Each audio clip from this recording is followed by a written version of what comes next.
շուտով կգա։ Պարոն Արջյան, կանչելիք։ Շիբա, շատ լուրջ բան է պատահել։ Ասեք, ինչով կարող եմ օգնել։ Սա այն եզակի գործերից է, որից միայն պրոֆեսիոնալներն են կարող գլուխ անել։ Կարծում եմ իմ մեծ աշխատանքային փորձով եւ ունակություններով կարող եմ համարվել պրոֆեսիոնալ։ Հենց այդ էլ ուզում եմ ասեմ։ Եվ մի մոռացիր, որ այս ամեն ինչը պաշտոնական գաղտնիք է, բայց դուք դեռ ոչինչ չեք ասել։ Գիտեմ, պարզապես զգուշացնում եմ։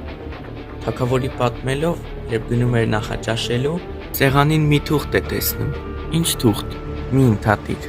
որի վրա գրված էր հետևյալը. Ով դու շռայլությունների տեր, չկարծես թե անմահ ես։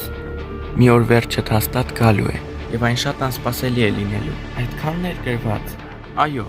նամակը ինձ մոտ է։ Ինչ կարող եք մատնահետքերով գտնել գրողին։ Ամեն ինչ այդքան հեշտ չէ, ինչպես քեզ է թվում։ Կարծում ես գրողը չի մտածել դրա մասին։ Եվ հետո նախ պետք է հասկանալ, թե այս ամենը առհասարակ ինչ է նշանակում։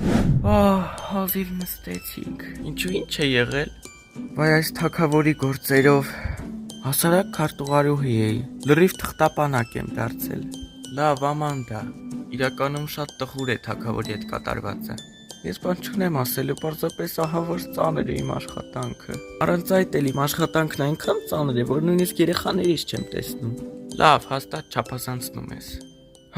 Չգիտեմ, պետք է պարզել, թե ով է վերջին անգամ պալատ մտել։ Կրկնում եմ, ամեն ինչ այդքան հեշտ չէ։ Կարծում ես միայն դու ես այդքան խելացի։ Բացարձակապես ոչ մի հետք չկա։ Ոչ անգամ մեկ տեսախցիկ ֆիքսել է այդ պահը։ Բոլոր կադրերը ջնջված են, ինչ էլ պատվով գող է եղել։ Դու քո պատիվը բարձր պահիր, այլ ոչ թե գողի։ Այնպես չանես, որ այս գործը քեզ չվստահեմ։ Դու գիտես, որ սա կատակ չի։ Լավ, կներեք, այլևս չեմ անի նման բան։ Լավ, երկար չխոսենք։ Տեսնենք ինչ ենք անում։